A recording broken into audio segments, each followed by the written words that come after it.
Welcome to the 2025 Economic Depression and Preparation Channel. Thank you for joining me on this Sunday, May 25th, 2025 holiday edition as we continue to thank those who have served, those who are currently serving, and those that have been fallen in service on Memorial Day. Happy Memorial Day weekend to all of those in the States and those outside of the United States as well. And as we continue to see this economy kind of go further down, not a total collapse and not officially into a recession, we're continuing to see things such as tariffs take impact for a lot of Americans in terms of higher prices that are going to be here for longer, even though it's not hyperinflation yet. Higher prices are here for longer, and that's prompting some delays. We're also going to talk about how paychecks are not keeping up with inflation, and we're going to briefly talk about how the Federal Reserve Bank is taking another stride in another month, possibly in July, to help try to quell inflation or slow down the rate of inflation. So please be sure to hit that like button and at least subscribe so you can be notified when the latest video comes out. I appreciate all of you guys' support, ladies and gentlemen. And any suggestions or topics you want me to cover in the future, just let me know.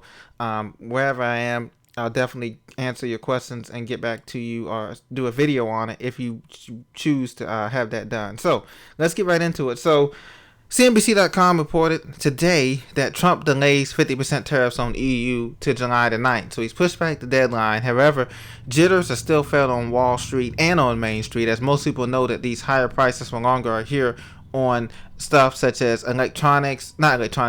stuff like cars, food, computer chips, things that people need that's going to be affecting everyday life, unfortunately. Now, this is also in addition to the 10% tariff on all countries that are bringing stuff into the U.S. or that we, are importing. So this is going to take effect July the 9th. The extension is a good thing, at least that they're coming to the table with the EU. He met with the European Commission President Ursula von der Leyen at the World Economic Forum back in Davos, Switzerland. There you can see him talking here.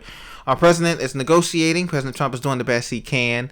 And obviously, this is going to take effect a little bit later. But however, the damage is done in terms of Wall Street. The image is everything with Wall Street. The future projections are based on the image of the U.S. economy growing at a certain percentage. Now, the GDP for a healthy economy, this is according to theeconomist.com, is supposed to be around 3 to 5% per year. U.S. and the rest of the Western G9 or G7 countries are going to be below that. They're going to be around 2.5% or 2.0%. So it's kind of stagnating the growth that we would like to see in a quote-unquote healthy economy. But we all know that we have not been in a healthy economy since 2008. And this is why the tariffs are going to be such a big impact, as I showed you in the past. But the good news is there's more time. They're delaying. They're going back to the negotiation table here. The new tariff threats, though, shake stocks. According to MarketWatch.com, as you know, the Dow Jones ended on a down note, almost down to 41,603 here. So did the S&P 500 and NASDAQ, respectively. The VIX is up. That means that volatility in the stock market is up by 10% almost last week. 10-year and the 30-year bond is up. Treasury bonds are up. Crude oil is ticking up slightly, but has been suppressed to $61 a barrel. And of course, gold is still hovering above $3,300 an ounce. So there is some uncertainty on the Wall Street, and that the Fed's preferred inflation gauge is due this coming Friday. So after the holidays, after we get back to work, Tuesday, Wednesday, Thursday, we'll get the jobs numbers on Thursday, 8:30 a.m. Eastern. That's important. And then on that Friday, we're going to get the Fed's preferred inflation measure, which is I believe it's the CPI, the Consumer Price Index, for the month of April, as we close out May here, coming up in the next couple of days here. So very interesting here. Wages are a big hurdle to restoring U.S. manufacturing. Now, yes, we're all for restoring U.S. manufacturing. The more stuff that we can make, the more independent we can become as a nation, the better off we will be. Unfortunately, we're very dependent on other countries, and that's fine. But we need to be able to have the production to make some things here, whether it's robotic automation or whether it's actually making physical items, that we need here.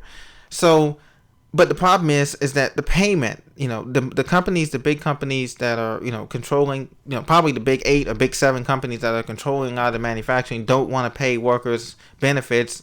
Forget about the pensions and the unions and all that kind of stuff. They just don't want to pay workers the health benefits, the other benefits, time off benefits, stuff like that. And so because of which, wages are both too high and low, posing an obstacle to reviving manufacturing jobs.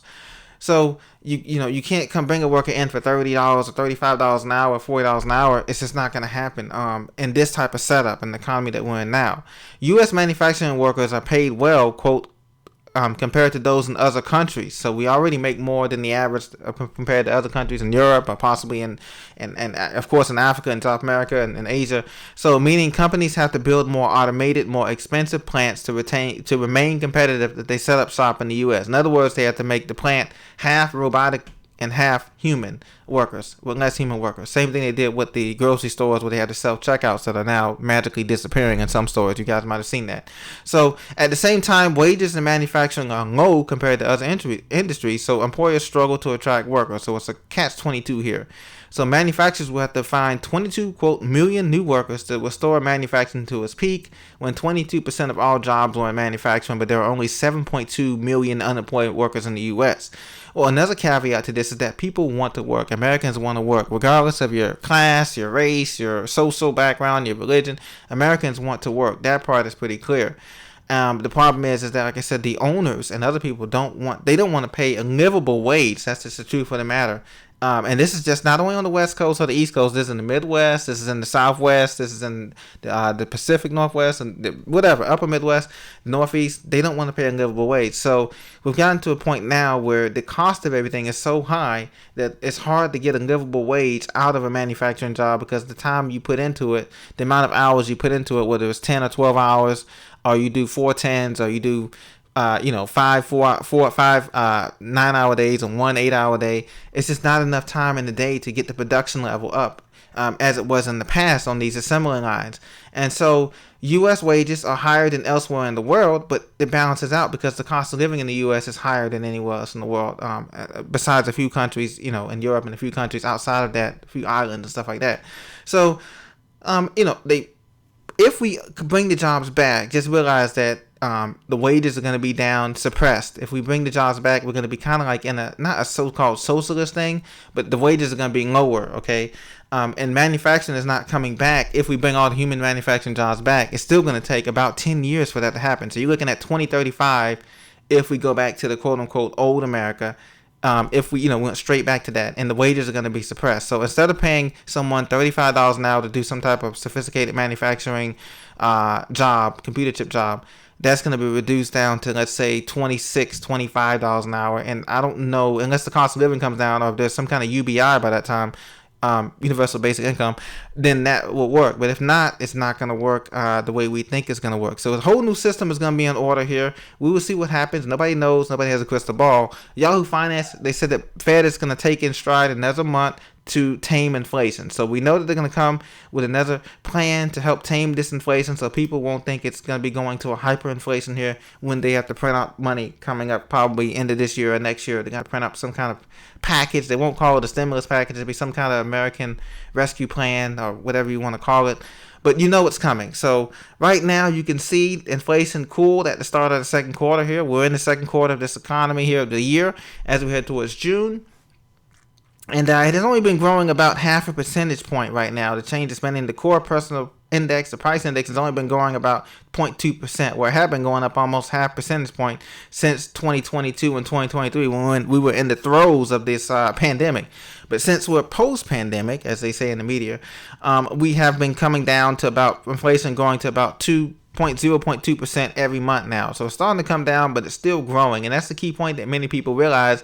And so you have to stock up. You have to start stocking up and preparing for this mentally, physically, spiritually, and emotionally.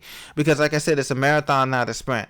And so continue to prepare and mostly continue to learn how to do self-sufficient stuff. We're not going to be totally, I don't believe in being totally self-sufficient, being off the grid totally. We won't be able to do that with the amount of satellites in the air and a bunch of stuff. But you can be more self-sufficient by growing your own garden, learning new skills every week or whatever you want to do, getting in better shape, and doing those things financially and those things that can help you in the future. So stay blessed, be prepared, enjoy your holiday, get some rest, get some sunlight, get some great quality time with friends, family, and cohorts. And I'll see you again on Wednesday when we get more financial numbers in this markets from across the city. God bless. Take care.